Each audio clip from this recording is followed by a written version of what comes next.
Welcome to the latest edition of our Fixed Interests podcast series. I'm Jan Friederich, head of Europe, Middle East and Africa Sovereign Ratings at Fitch.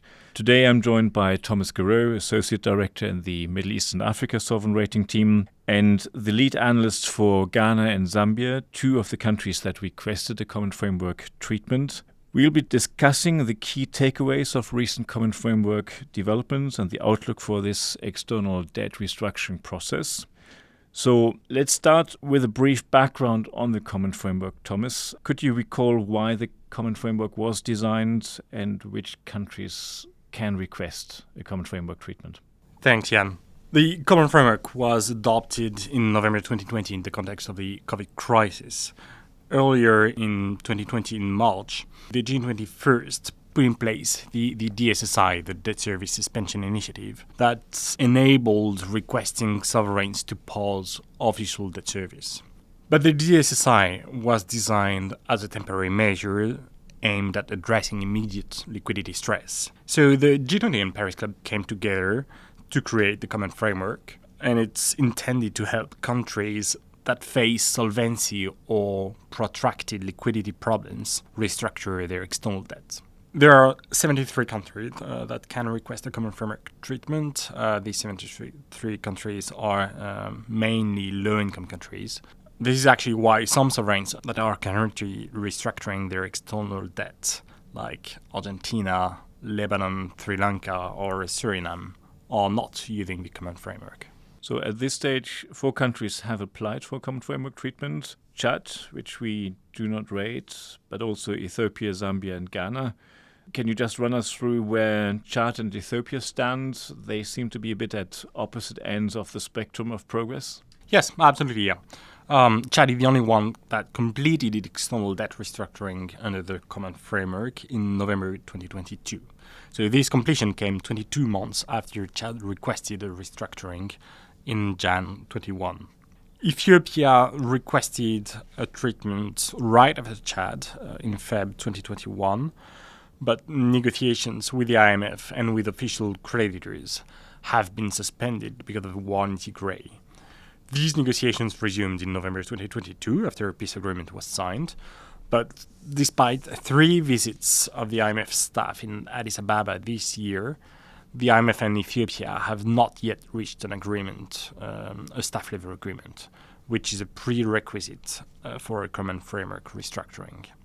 Even if the timing of the Common Framework restructuring is still very unsure for Ethiopia, we recently downgraded Ethiopia to CC to reflect that a default of some kind is probable from the government's participation in the Common Framework.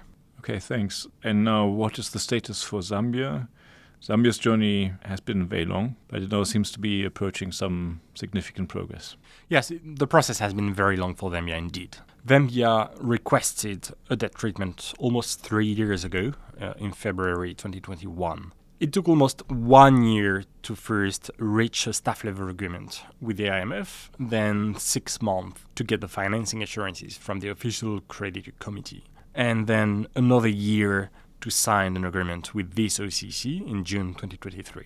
Very recently, last month, Zambia announced an agreement with a steering committee of bondholders, and Zambia expects to launch the formal exchange memorandum to all Eurobond holders the 3rd week of November, so very soon. If and when this debt exchange is successful, we would likely lift Zambia out of default early 2024, so indeed 3 years after it requested a Common Framework restructuring, though it has taken a very long time. And why is that? Well, negotiations have lagged, mainly because of China's role as a very important but new player in the coordinated process of debt treatments. In a way, the Common Framework was funded to bring China and the Paris Club together.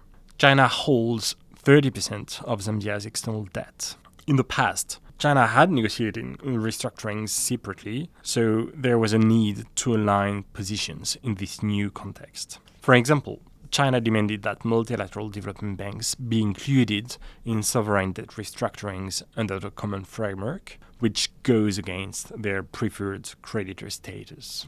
So we've talked about Chad, Ethiopia, and Zambia. Ghana is the 4th of the countries that have applied.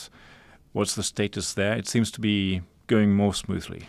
Yeah, the process for Ghana has been much swifter indeed. Ghana requested a common framework treatment in Jan 2023. Financing assurances have been provided by the OCC 4 months later, and Ghanaian authorities expect to sign an MOU with the OCC by the end of this year, which we believe is realistic.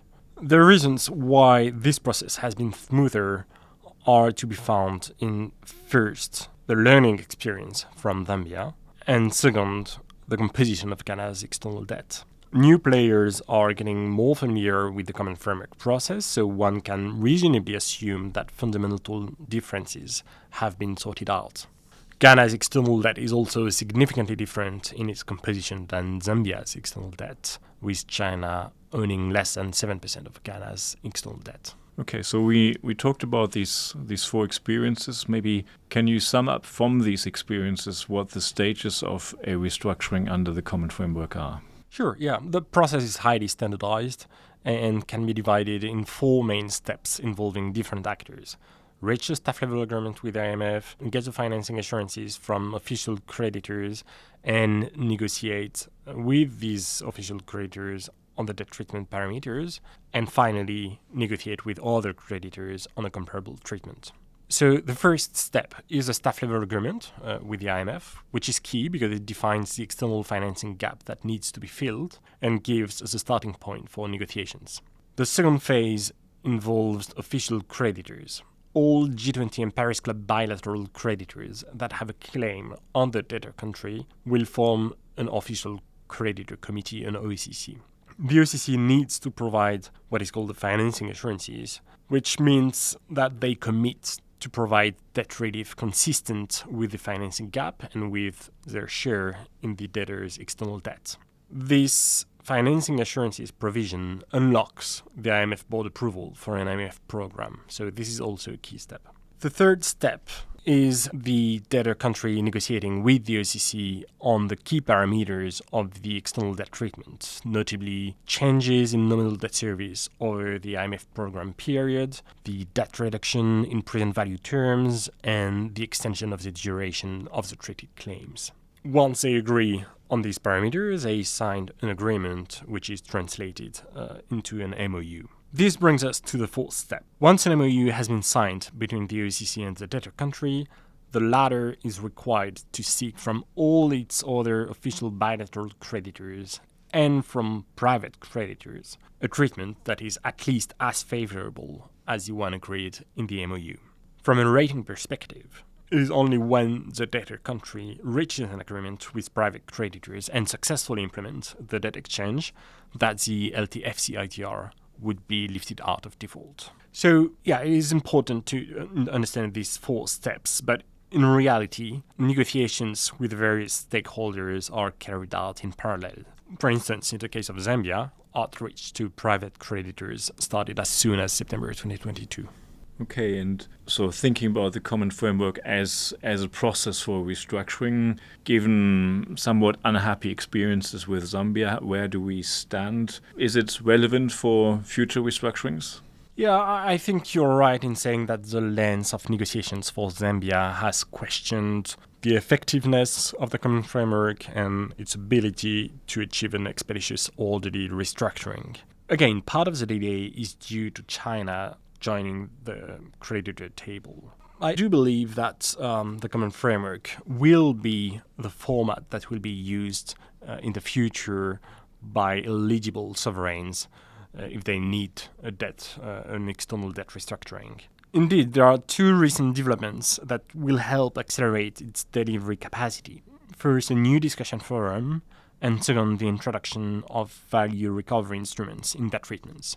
So let's start with this new discussion forum, which is the Global Sovereign Debt Roundtable created in February 2023 that comprises official bilateral creditors, private sector creditors, and borrowing countries.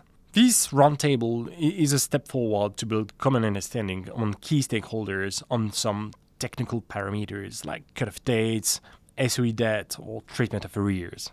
I do believe that in case of future common framework treatments, stakeholders will very likely capitalize on this common understanding of the process.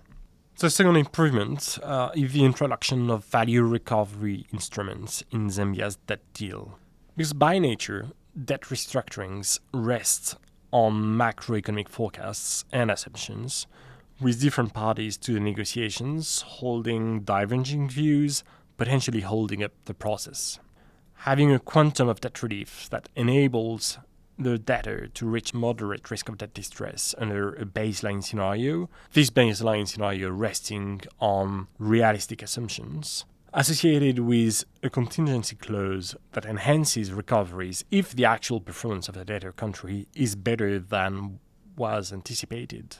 This helps smooth the path to an agreement. And interestingly, Ghana's finance minister recently said that he was not opposed to the introduction of VRIs in Ghana's Common Framework debt treatment, which really shows that Zambia has created a precedent on this. Nevertheless, while improvements should allow the Common Framework to deliver more efficient restructurings in future, the current complex creditor landscape could still throw up disagreements, especially as each case brings with it its own particularities. Thank you very much for your insights on the Common Framework, Thomas, and thank you all for listening. For more information on our ratings and research on sub-Saharan African sovereigns, please visit us on fitchratings.com. We hope you will join us for the next edition of the Fixed Interests.